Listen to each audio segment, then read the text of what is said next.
Love this podcast? Support it and sponsor today. Simply head to ozcastnetwork.com for details. The information contained within this podcast does not consider your personal circumstances and is of a general nature only. You should not act on it without first obtaining professional financial advice specific to your circumstances. Paul Atherton is an ex-Wall Street advisor on a mission to help young people win back their financial power, wealth and security. He does this by helping them understand the hidden world of finance, risk and investments, helps them figure out how it impacts them, and to seize the opportunities to make it work to their advantage. This is Paul Street Journal. I'm here this morning with Paul Atherton. How are you, Paul? I'm good, Tim. Thank you. It's good to hear. I've got some family members who have quite a lot of debt, and they've been looking into different ways that, they can get rid of their debt. You've explained some to me before, whether they should go into a zero balance card or try and consolidate in some other form. What do you think?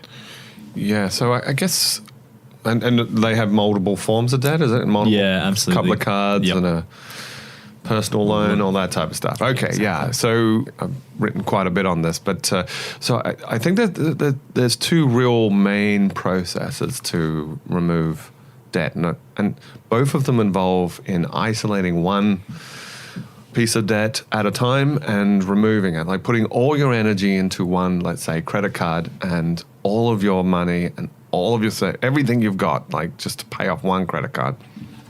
Because when you, and I say credit card, but whatever the debt you choose, and then you pour all that,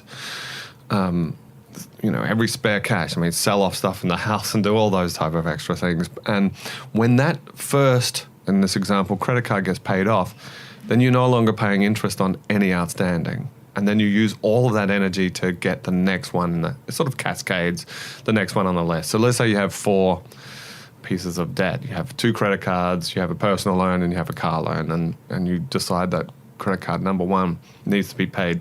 And so you put all your energy, and then when it's paid off, you cut it up and move on to credit card number 2 or your next identified debt. So I think one of the big problems that people have is when they attack it, they don't attack it. They just sort of slowly pay bits and pieces off and get very, very frustrated and very lost in the whole process. So a strategy needs to be in place. And there are really 2 methods or 2 processes to remove the debt. And both of them fall under what I call as a debt snowball. And the snowball, as mentioned, happens because as each debt goes down, you have a snowball effect because you're no longer paying all of that interest charge. You're no longer paying that credit card. The extra money that frees up for you in cash flow gets applied to the next credit card, and so on down the line. So by the time you get to your last piece of debt, you're really pouring out a lot of energy and money. So it's almost compound interest in reverse. It's exactly what it is. It is. It's literally compound interest in reverse. And with discipline, people are just shocked usually, like really shocked. It's, like accelerating, as they do, like when you break the Earth's atmosphere, you put all of the energy to break out the Earth's atmosphere. In this case, you spend a lot of energy on the first couple of debts, and then the energy really, really just the momentum builds so strong that you pay off the others quite relatively easily. So the 2 methods, the first method is the highest interest method, and the second is the lowest outstanding debt method. And both of them will require you to take a full inventory. So list all your inventory of outstanding debt and place next to each one both the outstanding amount and the outstanding interest charge. Now, interestingly, you'll probably find the outstanding amount, what you owe in dollars, very easily, but the interest charge is a lot harder, and they do that for a reason. It's not a surprise. It's very difficult to find out how much it gets charged. And when you finally find it, so you have to do some fine print reading. When you finally find it, you'll probably have to pick yourself up the floor because it's so expensive. Like, credit card debt sometimes is incredibly expensive. So the highest interest method, let's talk about that first. You look at and you rearrange that list. So you've got an inventory. In our example, we have 4.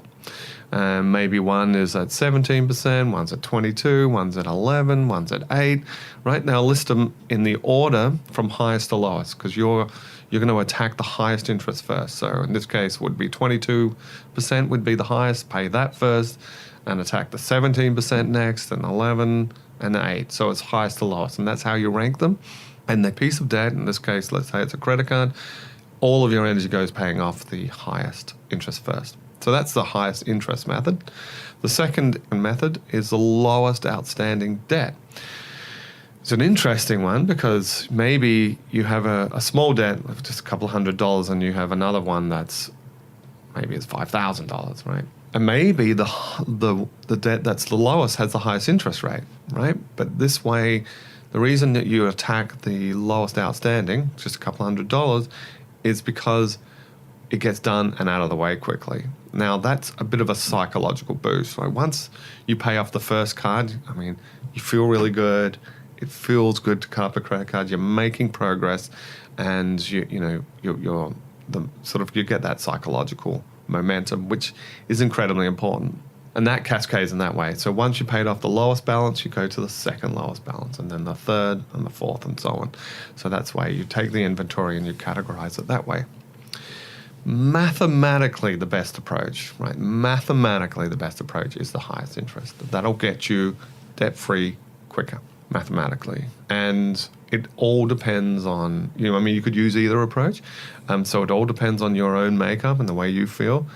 But the vast majority of people do better under the lowest outstanding debt. So paying that off first, because we're not calculators, we're human beings, and we all need that boost, and we all need that sort of support.